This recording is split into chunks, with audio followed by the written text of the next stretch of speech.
Dream is not which you see in sleep, dream is that which can't slip you. अर्थात सपना वो नहीं है जो तुम देखते हो, सपना वो है जो तुम्हें सोने नहीं देता है। गुड मॉर्निंग प्यारे बच्चों, पाइथन लेक्चर्स में आपका स्वागत है। इस वीडियो लेक्चर में मैं एनटीएससी का जो चैप्टर मोशन चल रहा है अंडर ग्रेविटी आज हम डिस्कस करेंगे, जिसमें मैं आज मोशन अंडर ग्रेविटी की थ्योरी को कवर करूंगा। इसके नेक्स्ट लेक्चर में मैं मोशन अंडर ग्रेविटी के कुछ स्टैंडर्ड प्रॉब्लम्स और 30+ ग्लोबल ओलंपियाड से क्वेश्चन हम डिस्कस करेंगे। ओके, अगर जिन्होंने अब तक सब्सक्राइब नहीं किया है चैनल को, जो नए स्टूडेंट जुड़े हैं प्लीज़ इसको सब्सक्राइब करें, शेयर करें, जिससे आपके फ्रेंड्स को और मुझे दोनों को मोटिवेशन मिले। मैं इसमें ग्लोबल टेक्नो सीरीज को फॉलो कर रहा हूँ, ओके, जिसकी मैं स्टैंडर्ड प्रॉब्लम्स को यहाँ पर सॉल्व कराऊंगा। ओके, तो let's start with the motion under gravity.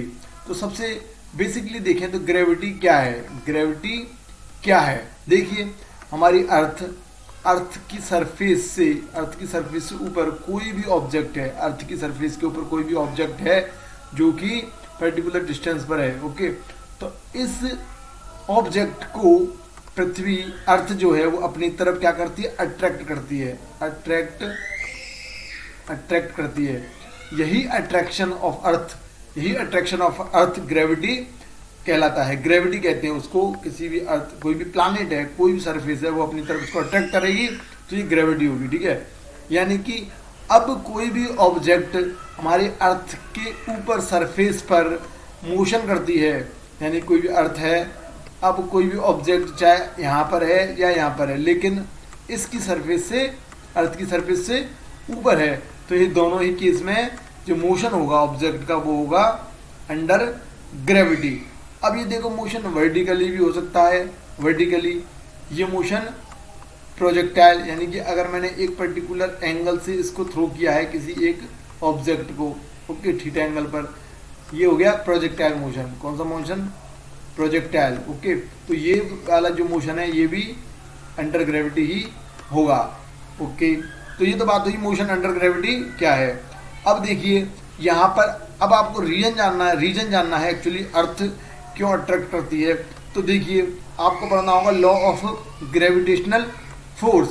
ये जो ग्रेविटेशनल फोर्स है, ये कोई भी दो मास, सपोज m1 m2 मैंने यहाँ पर लिए, कोई भी दो बॉडी जिनका मास है कुछ, उनके बीच में एक अट्रैक्टिव फोर्स होगा, हमेशा एक अट्रैक्टिव फोर्स होगा। अब इसी फोर्स को कहते हैं ग्रेविटेशनल फोर्स। जो ये ग्रेविटेशनल फोर्स F है, ये प्रोपोर्शनल होता है दोनों ही ऑब्जेक्ट के मास के, m1 into m2। Okay, and according to this law, second statement है, जो इन ऑब्जेक्ट के बीच जो ग्रेविटेशनल फोर्स होता है वो इनकी बीच में डायरेक्शन के स्क्वायर के इनवर्सली प्रोपोर्शनल होता है। यानी कि अगर मैं इन दोनों ही मास के बीच में डिस्टेंस बढ़ाऊंगा तो मेरा जो फोर्स है, gravitational force between this two point will be decrease, कम होगा। ऑब्वियसली बात है, ऑब्जेक्ट दूर जाएंगी तो और वस्तु पास आएंगी तो ग्रेविटेशनल फोर्स मेरा इंक्रीज होगा। ओके, लेकिन मास अगर मैं बढ़ाऊंगा तो फोर्स भी बढ़ेगा, इनके बीच में फोर्स भी बढ़ेगा। तो कंबाइंड फॉर्म में क्या लिखता हूं मैं, F proportional m1 m2 upon r²। Okay, ये मेरा कंबाइंड फॉर्मूला बना है। अब जैसे ही इस प्रोपोर्शनल को मैं हटाता हूं तो एक नया formula F equal to capital G m1 m2 upon r²। Okay, तो ये मेरा जो फाइनल एक फॉर्मूला आया है, ये फॉर्मूला है ग्रेविटेशनल फोर्स का। ओके, ग्रेविटेशनल फोर्स का यहाँ पर जो ये कैपिटल G होता है, यहाँ पर ये है कांस्टेंट। क्या है ये, कांस्टेंट है, जिसको अपन बोलते हैं यूनिवर्सल कांस्टेंट। कौन सा कांस्टेंट, यूनिवर्सल ग्रेविटेशनल कांस्टेंट।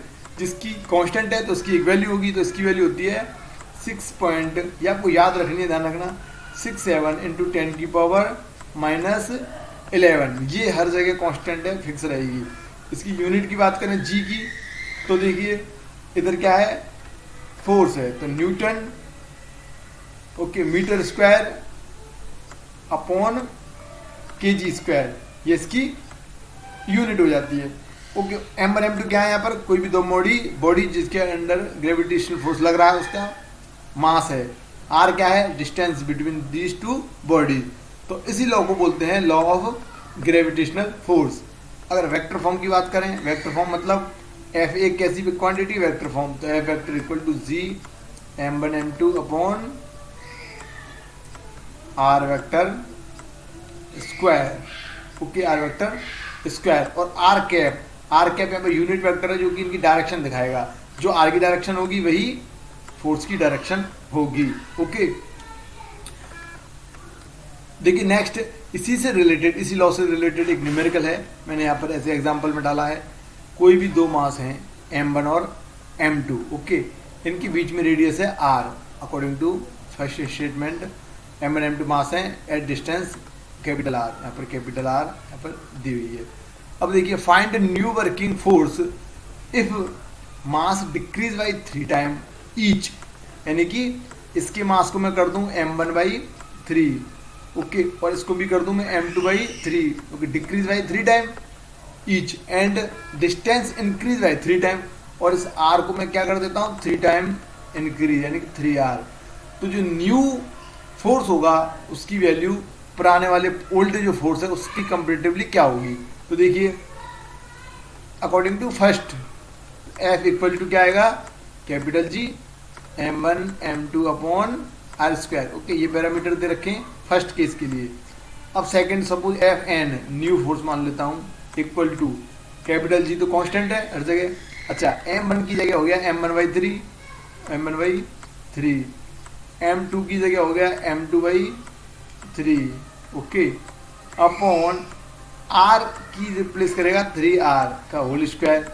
आप कैलकुलेट करोगे इसको तो देखिए मैं जो कांस्टेंट चीजें हूँ तो लिख लेता हूँ f m1 m2 upon r square. अब क्या क्या बचा है ये देखिए जरा, ये हो गया 1/3 इंटू 1/3 अपॉन 3 का स्क्वायर 3 इंटू 3, ओके। तो ये जो मेरा आया है ये आ गया 1/81 और g m1 m2 upon r square.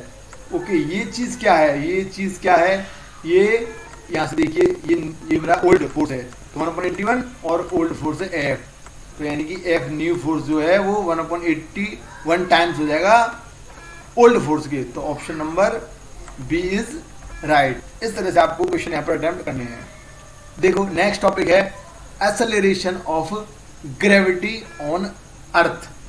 अब देखिए ये चीज आप समझिए कि जो अर्थ है, अर्थ किसी भी ऑब्जेक्ट को अपनी तरफ क्या करती है, अट्रैक्ट करती है।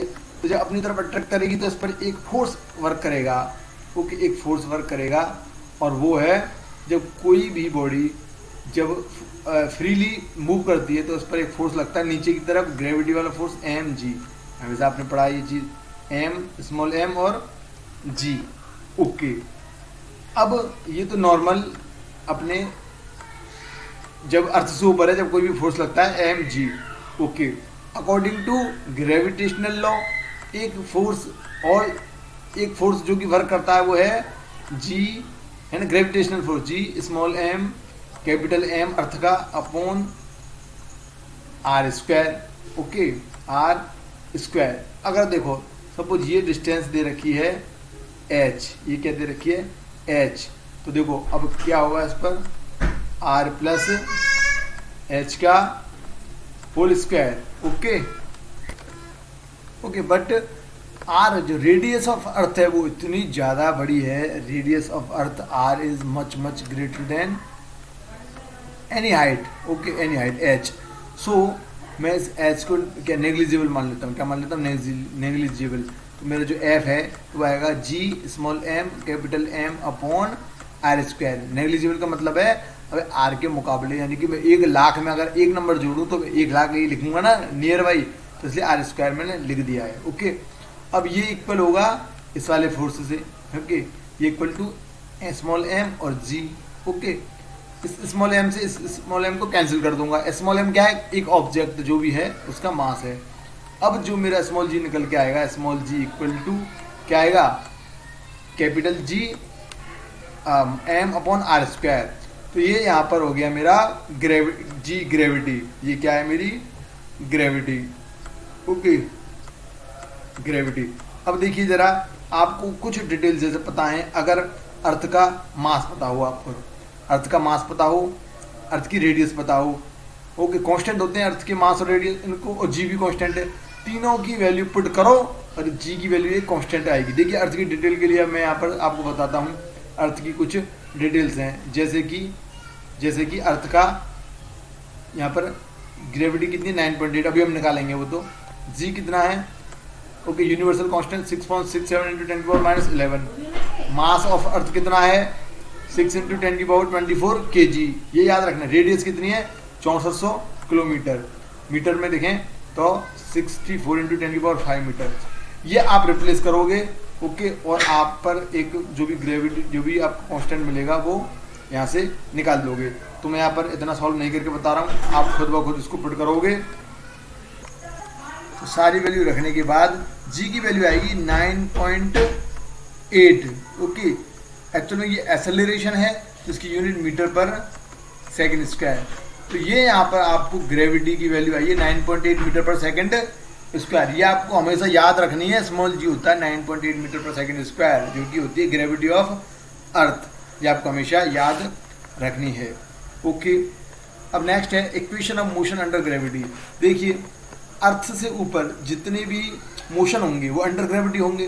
तो देखो according to equation of motion क्या है, जल्दी फटाफट बताइए। v equal to u plus g t, okay. Second है क्या आती है, sorry, v equal to u plus a t, okay. बाद में मुझे जी ही लिखना है, हालांकि जी टी। सेकेंड इक्वेशन है s equal to u t plus half a t square, half a t square, okay. Third है v square equal to u square plus 2as। अब जरा देखिए, अब मैं बहुत अच्छा लॉजिक बता रहा हूँ आपको कि देखिए कोई भी ऑब्जेक्ट है, अगर वो नीचे की तरफ मूव कर रही है, नीचे की तरफ, अर्थ की तरफ, यानी कि नीचे की तरफ मूव कर रही है, गिर रही है, तब मुझे बताइए जरा, ये गिर रही है तो जी मेरा, जी जो आपको लेना ना एक ही जगह लेना है आपको, प्लस जी क्या लेना है, एक ही जगह। ए एक्सीलरेशन होता है, और जब मोशन जब अंडर ग्रेविटी होगा तो एक ही जगह कौन वर्क करेगा, ग्रेविटी वर्क करेगी, जो कि होती है जी। लेकिन ध्यान रखना ये पॉजिटिव लेना है, क्योंकि पृथ्वी अपनी तरफ खींच रही है, ये भी नीचे की तरफ है, तो दोनों सेम डायरेक्शन में, तो प्लस जी। लेकिन जब अर्थ से कोई ऑब्जेक्ट को ऊपर की तरफ फेंका जाए, ऊपर की तरफ, तो देखिए अर्थ की ग्रेविटी नीचे की तरफ होती है, ऑब्जेक्ट जा रहा है आपका ऊपर की तरफ, तो अपोजिशन हो रहा है, यहाँ पर अपोज हो रहा है ना, रिवर्स हो रहा है। तो यहाँ पर जी ए इक्वल टू आपको जी लेना है, minus a equal to minus g लेना है, ओके। तब देखिए आप आराम से कर पाओगे दोनों ही केस में। जब नीचे गिर रहा है तो देखो इन इक्वेशन को मैं रिपीट कर रहा हूँ नीचे गिरने के लिए, तो v equal to u plus g t, okay. S equal to u t plus half g t square, v square equal to u square plus 2g's, okay. अब जब ऊपर की तरफ जा रही है ऑब्जेक्ट, ऊपर की तरफ, तो ए लिखना माइनस जी, तो v equal to u minus g t. S equal to u t minus के half g t square, v square equal to u square minus के 2g's, ओके। तो ये इक्वेशन आपको यूज करनी है, ओके। देखिए next है, देखो बहुत अच्छा टॉपिक है, when a object throw vertically upward. देखो ये अर्थ है, अर्थ से कोई ऑब्जेक्ट वर्टिकली ऊपर की तरफ थ्रो किया गया है, वर्टिकली ऊपर की तरफ थ्रो किया गया। वर्टिकली का मतलब है वो किसी पर्टिकुलर एंगल पे नहीं है, बिल्कुल 90 डिग्री पर है, अर्थ के 90 डिग्री, यानी वर्टिकली ऊपर वाई अक्ष में, ओके। तो ये वर्टिकली अपवर्ड फेंका गया है। अब इस केस में हम कुछ क्वांटिटीज का डिस्कशन करेंगे। देखो जब वो अर्थ से फेंका जाता है तब उसकी इनिशियल वेलोसिटी u है, लेकिन जब अर्थ से ऊपर फेंका जाएगा तो एक केस पर वो ऑब्जेक्ट क्या हो जाएगा, थोड़े समय के लिए स्टॉप होगा, थोड़े समय के लिए क्या होगा, वो स्टॉप होगा और वापस वो फिर नीचे गिरेगा। अब इस केस में स्टॉप हुआ है तो यहाँ पर फाइनल वेलोसिटी क्या हो जाएगी इसकी, 0। सपोज इसने टी टाइम लिया है, नीचे से ऊपर पहुंचने में टी टाइम लिया है, ओके, और इसकी हाइट है h, इसकी हाइट है h। तो देखिए इक्वेशन की मोशन लगा रहा हूं मैं, v इक्वल टू यू, ऊपर जा रहा है तो माइनस के जी टी, ओके। यहाँ पर जीरो क्या है, v जीरो हो जाएगा, v जीरो हो जाएगा, तो u इक्वल टू हो जाएगा जी टी। तो यहाँ पर t कितना आएगा आपको बताइए, u बटे जी, u अपॉन जी। ये बड़ा इंपॉर्टेंट फॉर्मूला है, ये आपको याद रखना है। ये क्या है, एक तरह से time taken, okay, time taken by object to reach highest point, to reach highest point, okay. ये यहाँ पर टाइम टेकन है। अब मुझे निकालनी है हाइट, क्या निकालनी है, हाइट ऑफ ऑब्जेक्ट। कितनी हाइट है, तो देखिए आप हाइट के लिए मोशन का लगाओगे थर्ड वाला या सेकंड लगा सकते हो, ओके। एस इक्वल टू, यानी एस की जगह h equal to u t minus half g t square. यहाँ पर इससे काम नहीं बनेगा मेरे अकॉर्डिंग, क्योंकि यू यहाँ पर है, जी भी है, टी अपने पास रखना पड़ेगा, ठीक है। इसको नहीं लेता हूँ मैं, देखिए आपको आना चाहिए कैसा करते हैं अपन। वी वाला लगाऊंगा, v square equal to u square minus 2g h, ये इनफ है, क्योंकि यहाँ पर भी ऊपर जब जाएगी तो v जीरो, तो क्या आएगा, u square equal to 2gh, okay. हमें चाहिए हाइट, तो h इक्वल टू हो जाएगा u square upon 2g, u square upon 2g। तो यहाँ पर ये याद रखना, ये हाइट के लिए फॉर्मूला हो गया। It is a height, maximum height attend bye the object, जब हमने कोई भी थ्रो किया है वर्टिकली। ये दो फॉर्मूले हैं टाइम का और हाइट के लिए, आप ये याद रखोगे। अब देखिए ये है फ्री फॉलिंग ऑफ ऑब्जेक्ट। कोई भी ऑब्जेक्ट है वो फ्री का मतलब होता है हमने जस्ट छोड़ा है, जस्ट फ्री किया है हमने, जस्ट क्या किया है, फ्री किया है, छोड़ा है। जब ऐसा करते हैं ना, फ्री करते हैं, तो इसकी इनिशियल वेलोसिटी होती है 0। छोड़ते हैं जब, हमने फोर्स नहीं लगाया है, फ्रीली छोड़ा है, तो u 0 होता है, ओके। अर्थ पर गिरने से पहले सपोज इसकी वेलोसिटी होगी v, सपोज इसकी वेलोसिटी v। अब हमें कुछ क्वांटिटीज निकालनी है, जैसे कि u 0 है, v फाइनल वेलोसिटी v है, सपोज t टाइम लग रहा है उसको, इसकी हाइट है h। तो देखिए वही फॉर्मूले लगाने हैं आपको, तो तीनों फॉर्मूले लिख लो। v इक्वल टू, देखो इस बार अपन लेंगे प्लस g, क्योंकि नीचे गिर रहा है, v equal to u plus g t, okay. यहाँ पर इस बार u क्या है, 0 है, तो v upon g equal to हो जाएगा t। तो देखो फिर से वही है, time taken by the object is v upon g, वहाँ पर था u अपॉन g ऊपर की तरफ, और नीचे की तरफ है v अपॉन g। अच्छा, हाइट की बात करें तो v square equal to u square plus 2gh, okay. v नहीं सॉरी, यहाँ पर ये 0 हो जाएगा, ये सही है, तो v square equal to 2gh। अब देखिए यहाँ पर मैं v बता रहा हूँ, v इक्वल टू वेलोसिटी क्या हो जाएगी उसकी, 2gh, क्या हो जाएगी, अंडर रूट के 2gh। यहाँ पर ये फॉर्मूला बन गया है। कभी भी पूछेगा कि भैया फाइनल वेलोसिटी क्या थी टकराने से पहले, तो v equal to under root 2gh लगाओगे। अच्छा, यहाँ से हाइट भी निकाल सकते हो, हाइट इक्वल टू होगी इसकी v स्क्वायर अपॉन 2g। तो इस तरह से आपको देखो फॉर्मूले आने चाहिए निकालने। कोई भी प्रॉब्लम करोगे तो ये डायरेक्टली अप्लाई करने होंगे। तो देखो एक नेक्स्ट एक न्यूमेरिकल करते हैं इससे रिलेटेड। ये ऑब्जेक्ट है थ्रू वर्टिकली, ऊपर की तरफ फेंका गया है। देखो बना लेता हूँ फटाफट से, थ्रू वर्टिकली ऊपर की तरफ कोई ऑब्जेक्ट है वो फेंका गया है, ओके। अच्छा, इसकी वेलोसिटी दे रखी है, u इक्वल टू इनिशियल है 36 किलोमीटर पर आवर, ओके। तो देखो एक चीज़ बताई हुई है मैंने, यूनिट कन्वर्जन। देखो यूनिट कन्वर्जन फिर से मैं आपको फटाफट से सिखा देता हूँ, पिछली वीडियो में भी मैंने सिखाया है। यूनिट कन्वर्जन के लिए इम्पोर्टेंट है कि आपको पता होना चाहिए 1 किलोमीटर इक्वल टू होता है 1000 मीटर, 1 मीटर होता है 100 सेंटीमीटर, 1 आवर होता है 3600 सेकेंड्स, 1 kg होता है 1000 ग्राम। ये केल्विन और सेल्सियस में रिलेशन है। देखो ये चीज़, जब किलोमीटर पर आवर से आपको मीटर पर सेकेंड्स में कन्वर्ट करना है तो 5/10 18 का मल्टीप्लाई करोगे हमेशा, और 1 मीटर पर सेकंड से करना है किलोमीटर पर आवर में, तो 18/5 से क्या करोगे, इसका मल्टीप्लाई कर दोगे, आपको कन्वर्जन मिल जाएगा। तो देखिए हमें SI यूनिट्स में हमें कन्वर्ट करना होता है क्वेश्चन को। तो according to this question, okay, according to this question, तो मुझे कन्वर्ट करना है 36 में किसका मल्टीप्लाई कर दूँ, 5/18 का। तो ये 18 से 36 2 टाइम, ओके, तो ये आ गया 10 मीटर पर सेकेंड। कितना आ गया, 10 मीटर पर सेकेंड, ओके। तो ये मेरा हो गया यू मिल गया। अब मुझे बताओ v क्या होता है, वर्टिकली थ्रो के लिए 0 होता है, t टाइम लिया है इसने, h इसकी हाइट है, पूछा क्या है, find time to reach at highest position at highest height. तो आपको दोनों फॉर्मूले आते हैं सर कि t इक्वल टू होता है u/g, ओके। तो लगाइए जरा टाइम के लिए, u equal to t equal to u कितना है 10 अपॉन, अच्छा g कितना है यहाँ 10, देखो दिया हुआ है 10 हमें रखना है। तो जरा मुझे आंसर बता सकते हो क्या, यस सर बता सकते हैं, 1 सेकेंड्स। क्या आ गया मेरा 1 सेकेंड्स। तो देखो c में दे रखा 1 सेकेंड्स, ओके। फिर भी हम हाइट निकाल लेंगे। देखो हाइट इक्वल टू होता है, फॉर्मूला कौन सा लगाओगे बताइए, v² equal to u² minus के 2gh। यहाँ पर v क्या है 0, तो u² इक्वल टू आ गया यहाँ पर u² इक्वल टू 2gh। तो यहाँ से h इक्वल टू क्या आ गया, h equal to u² upon 2g, okay.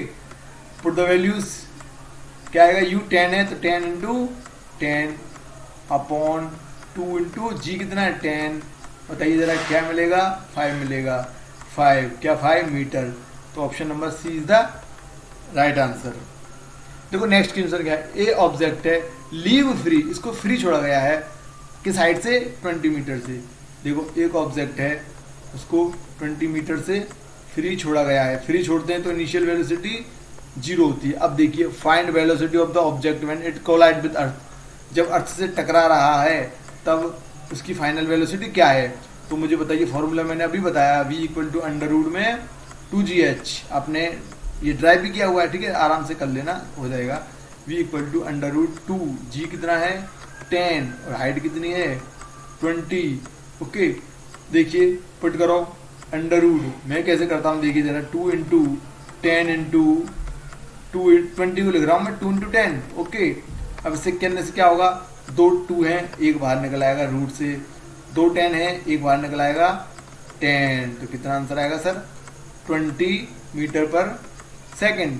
Option number a is the right, okay. तो जिन स्टूडेंट्स ने अभी तक हमारे चैनल को सब्सक्राइब नहीं किया है, प्लीज सब्सक्राइब कीजिए, जिससे मैं और भी आपके लिए अट्रैक्टिव और मोटिवेशनल लेक्चर्स बनाता रहूं। यहाँ पर हमारा जो पाइथन लेक्चर्स है, ऑनलाइन क्लासेस अवेलेबल कराता है 9 to 12 क्लास एकेडमिक के लिए, NTSC और ओलंपियाड के लिए। यहाँ पर मैथ, साइंस, फिजिक्स और केमिस्ट्री में आपको वीडियोस अवेलेबल होती हैं, ओके। तो देखो नेक्स्ट है difference between mass and weight. देखो बहुत इंपॉर्टेंट टॉपिक है, क्योंकि यहाँ पर क्वेश्चन ऐसे बनता है कि मास और वेट में बहुत ही, यहाँ पर सब समझते हैं सेम है, लेकिन नहीं, मास और आपको वेट में यहाँ पर आज मैं कंप्लीटली डिफरेंस बताने जा रहा हूँ। देखिए फर्स्ट थिंग एवरीवेयर, मैं क्या कह रहा हूँ, एवरीवेयर मास इज कांस्टेंट। मास हमेशा क्या रहता है, कांस्टेंट होता है, हमेशा कांस्टेंट। और इसका देखिए फॉर्मूला क्या होता है,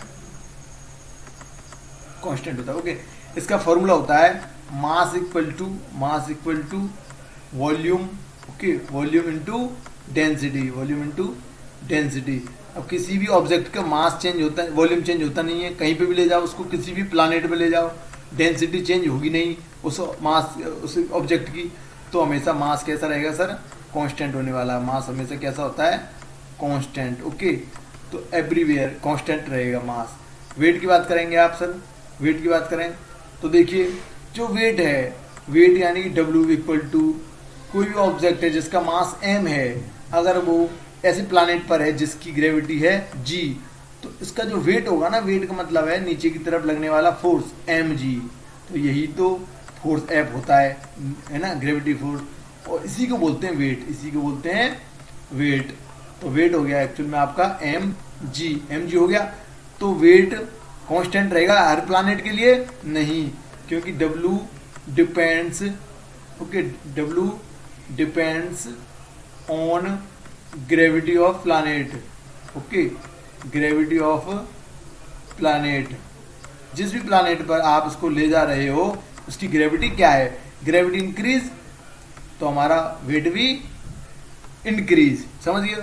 ओके, तो ये थे अंतर। अच्छा, यूनिट की बात करें, mass of, unit of mass होती है केजी, क्या होती है, किलोग्राम, लेकिन यहाँ वेट की यूनिट होती है न्यूटन।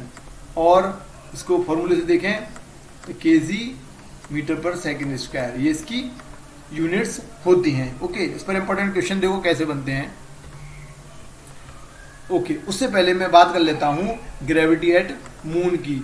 देखिए, सपोज क्या, जी जो है, जी क्या है यहाँ पर, ग्रेविटी, ओके है, तो ग्रेविटी ऑफ अर्थ, यहाँ पर जी ग्रेविटी ऑफ अर्थ है, और इसमें एक्चुअल में फॉर्मूला क्या है, G M upon are square.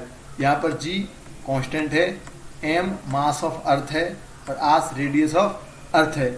अब मैं ऐसे प्लानेट पर यानी कि मून पर गया हूँ, यहाँ पर की सपोज जी एम मान लेता हूँ, है ना, gravity of moon equal to g, ये जो एम अपॉन आर है ना, m upon are square, moon के लिए कह रहा हूँ मैं, m upon are square moon के लिए, सब कुछ एम के लिए, एम मून के लिए, ये 1/6 टाइम आता है सब कुछ। कितना टाइम आता है, 1/6 टाइम आता है। यानी कि कहने का मतलब ये है कि जो मून का, एक तरह से मान ले, मून का मास या फिर मून का मास अपॉन रेडियस का स्क्वायर, ये फैक्टर है ना, 1/6 टाइम होता है अर्थ के।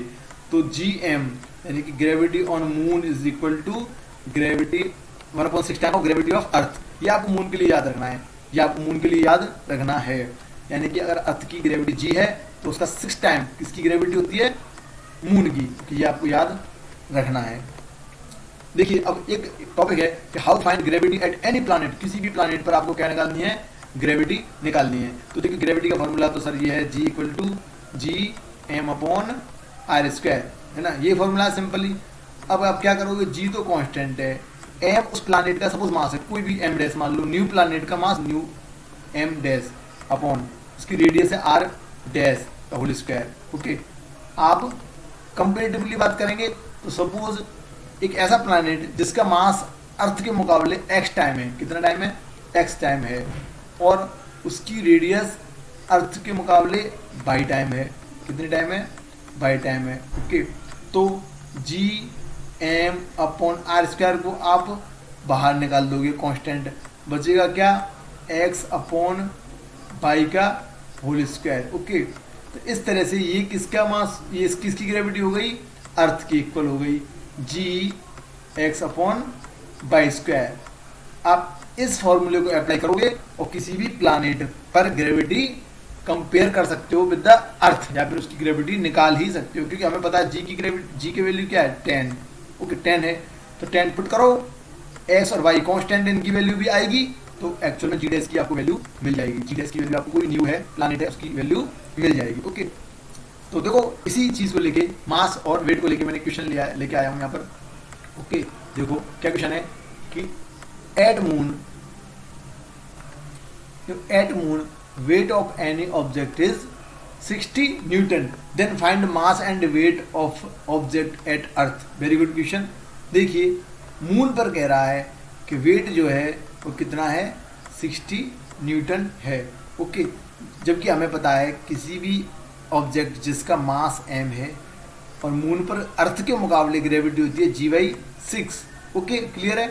तो यहाँ से आपको mg इक्वल टू कितना मिलेगा, mg इक्वल टू 60 × 6, यानी कि मैं कहूँ mg इक्वल टू क्या हो गया, 360 न्यूटन। Okay, Newton. अब ये mg क्या है, अरे ये mg है weight on earth, weight on earth है mg equal to 360 newton. Okay, ये तो हुई बात आपकी वेट की, तो 360 न्यूटन यहाँ पर मिल गया है आपको, लेकिन यहाँ पर भी है।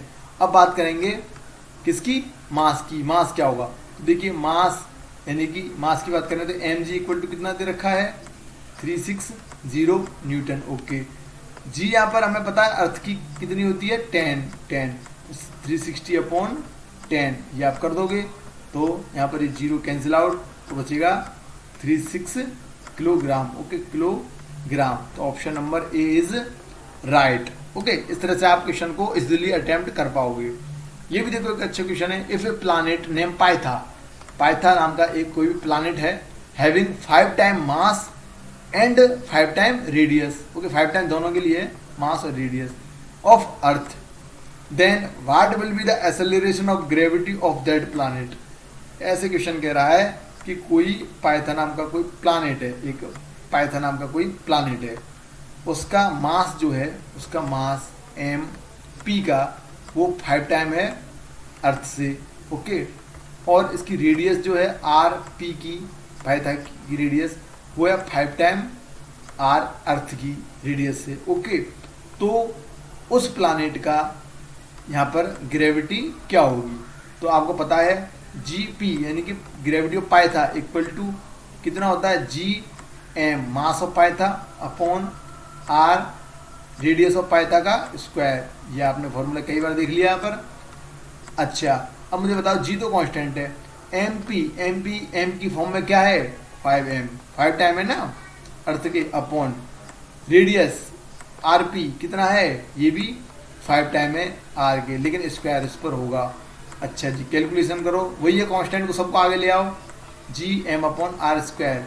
अच्छा जी, अब मैथमेटिकल टर्म्स क्या बची हैं, 5 अपॉन 5 इंटू 5, ये तो क्लियर है आपको। ओके, तो देखो 5 से 5 कैंसिल, तो फाइनली ये चीज़ क्या है, ये चीज़ क्या है सर, ये है ग्रेविटी ऑफ अर्थ। क्या है, ग्रेविटी ऑफ अर्थ। ओके, जो कि है जी, और यहाँ पर 1/5 ये आ गया। ये किसकी ग्रेविटी आई है, पाइथा की, तो g/5 आंसर आ जाएगा g/5। Option number C is right. Okay, तो thanks for watching this video. Python lectures पर जुड़ने के लिए आपको धन्यवाद।